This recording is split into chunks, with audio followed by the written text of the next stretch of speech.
10-1 वर्षाची असेल ती. पलंगावर पालथी पडून काहीतरी वाचत होती. आपल्याच नादात पुस्तकाची पानं पलटत होती. त्यांच्या दुकानातला नोकर तिथेच काहीतरी काम करत होता. तिच्या लहानपणापासून त्यांच्याकडे कामाला होता तो. अगदी विश्वासू, वेळ पडली की काहीतरी आणून देणारा, दुकानातली, घरातली पडेल ती कामे करणारा तरुण होता. अजून लग्न झालेले नव्हते. त्याच्यासाठी मुली पाहतायत असं काहीतरी आई म्हणायची. तिला फार समजायचं नाही. तिला मांडीच्या मागच्या बाजूला हाताचा स्पर्श झाल्याचे तिला जाणवले. अगदी 2 सेकंदाचा स्पर्श असेल, पण काहीतरी विचित्र होता तो. नेहमीसारखा नाही. काहीतरी असेल असं म्हणून तिने किंचित मागे पाहून परत आपल्या पुस्तकात तोंड खुपसले. 2 मिनिटांनी मात्र तिला कुल्ल्यावर चक्क चिमटा घेतल्याचे जाणवले. आता मात्र ती हडबडली. खोलीत फक्त ती आणि नोकर होते. तिने मागे पाहून त्याला विचारले, "तू घेतलास का मला चिमटा?" "नाही बा, मी तर काम करत आहे." आणि तो काहीतरी गुणगुणत परत कामाला लागला. भास आणि सत्य यातला फरक ओळखता येत होता तिला. त्याचंच काम होतं हे. स्पर्शाची घृणा कळण्याचं वय नव्हतं तिचं, पण काहीतरी विचित्र वाटून गेलं तिला. नक्की का केलं असेल त्याने हे? आईला सांगावं की नाही या विचारात पडली ती. म्हणाल तर छोटी गोष्ट होती, पण तिच्या इवलूशा विश्वात बरीच उलटपालट केली त्या प्रसंगाने. 1-2 वर्षात ती मोठी झाली आणि शेजारच्या तरुण मुलगा बोळातून जाताना मुद्दाम अंगाशी लगट करून जातो.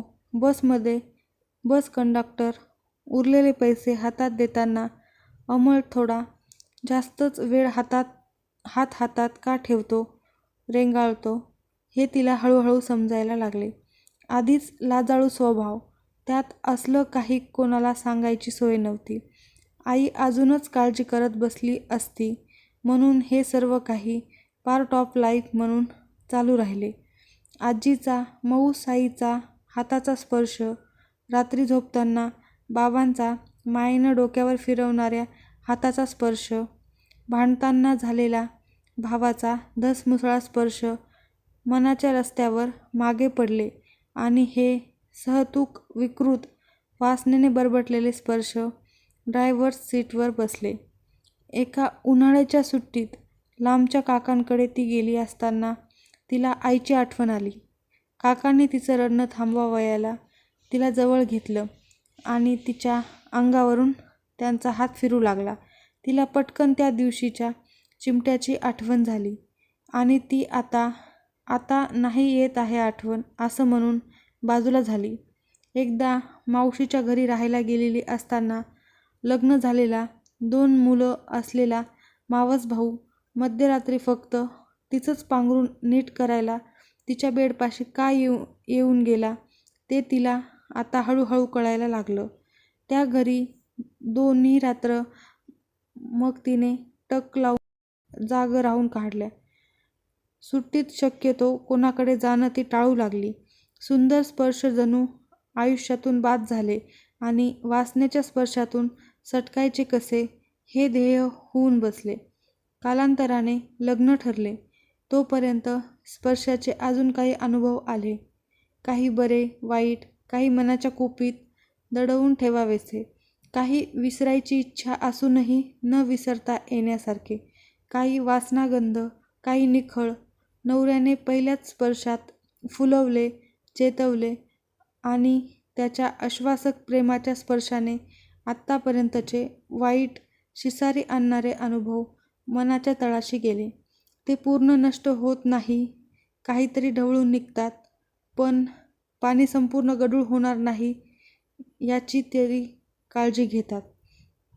आज तिच्या आयुष्यातला सर्वात आनंदाचा दिवस तिच्या लेकीचा जन्म. दिवसभराच्या कोडकौतुकांनी खूप थकलेली असली तरीही रात्री फक्त त्या दोघी एकमेकींजवळ असताना तिने आपल्या लेकीचं इवलंसं बोट धरून तिने तिला एक वचन दिले. स्पर्श सुंदर असतात बाळा, आणि वाईटही.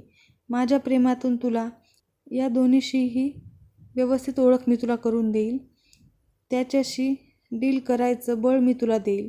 कुठल्याही क्षणी तुला काही विचित्र वाटलं तर ते बोलून दाखवायला, व्यक्त करायला मी तुला शिकवेन.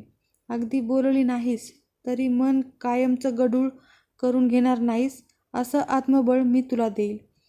एका आईचं प्रॉमिस आहे तुला. तुझ्या जागी मुलगा झाला असता तर मी त्याला हेच सांगणार होते. लेकीला जवळ घेऊन तिचा तो कोवळा स्पर्श ती मनात साठवत राहिली. तळे आजही स्वच्छ आणि नितळ दिसत होते.